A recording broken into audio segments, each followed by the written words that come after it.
So what are the implications for Australia and all of that with the AI and the Trump approach from the United States? I'm joined by resident senior fellow at ASPI, David Wroe. David, what do you make of the Trump approach? Where does Australia fit into that? Can we use that as part of our ongoing alliance? Yeah, I mean, there's a real opportunity for Australia here. The US, in order to achieve what Trump wants to achieve in beating China on AI, requires enormous computing power. That means basically data centres.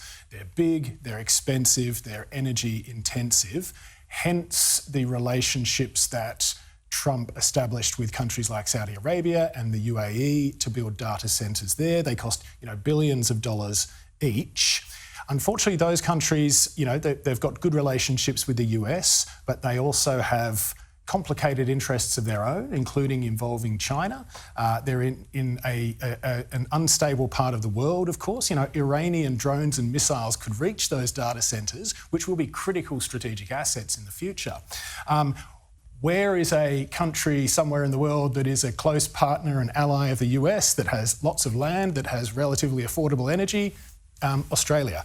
There's a great opportunity for us to find our place in the global AI value chain by building and investing in these data centres that can power AI that is going to be absolutely critical to the future of everything in the very near future. And part of that geography, again, coming into play for Australia as an asset once more. On to another part of the world, continues to be the focus, not just for Australia, but so many nations, that being the Middle East.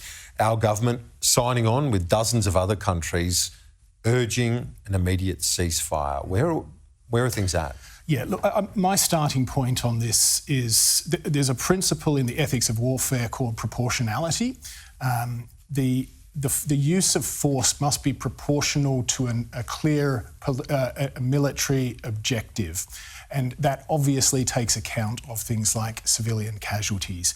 I don't think anyone can plausibly say at the moment that the actions that Israel is taking are proportionate. There are ceasefire negotiations going on, brokered by the US, Qatar and Egypt, but unfortunately those don't really seem to be going anywhere at the moment. And I think the world has quite understandably lost patience with Israel's routine response, which is, well, Hamas are being unreasonable here. Guess what? They're a terrorist organisation. They're terrorists. They are unreasonable. So Israel, I think what it really needs to do is it's not even trying to articulate a long-term sustainable solution and strategy at the moment. It really needs to do that to get the world back on board. Start with alleviating the suffering in Gaza. Look for plausible Palestinian leaders who it can negotiate with towards a two-state solution. Obviously, that can't include Hamas, nor does the Palestinian Authority have much credibility at the moment. They've got to find those leaders, start working with them, and bring the region in. And there is a lot of responsibility on the Arab countries in the region to take part in stabilising, securing, and then rebuilding Gaza. That's got to be critical as well. And stabilising, that key word to begin with, sure, is the first and most crucial step at this stage. Let's talk now about the appearance by Scott Morrison at a congressional committee. He said that Australia risks essentially falling asleep when it comes to the risks out of China. Yep.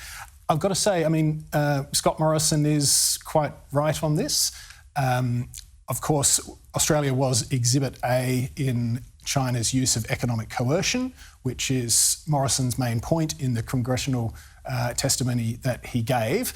While he was Prime Minister, we were put under enormous pressure, artificial sanctions, unfair coercive trade measures, all these sorts of things. Australia, to its credit, did stand its ground, and I think Morrison's main message was that we can't put ourselves in that position again. Now, obviously, trade with China is central to Australia's prosperity for the foreseeable future. Diversification is great and we should pursue it, but realistically China is going to remain central. The bottom line in our relationship with China is that we cannot sign up to anything that we are not prepared to give up if they choose to weaponise it against us in a coercive fashion. So by all means, continue to trade, sign new deals as they serve our interests, but ultimately be prepared to stand your ground if China tries to use those against you because you have an unreasonable economic dependence on them. If I can just raise one more... So basically to trade, but to, on a parallel path, be aware of the reality of the relationship, that it's not like you're dealing with an ally. Yeah. And while, look, Albanese's visit to China was important, and nobody should criticise him for making the visit, but I think the atmosphere and optics around that visit did seem to indicate that we are entering into a kind of a trusted and reliable relationship with China as a future partner, which it's just not plausible that we can sort of accept that as a resumed state of affairs.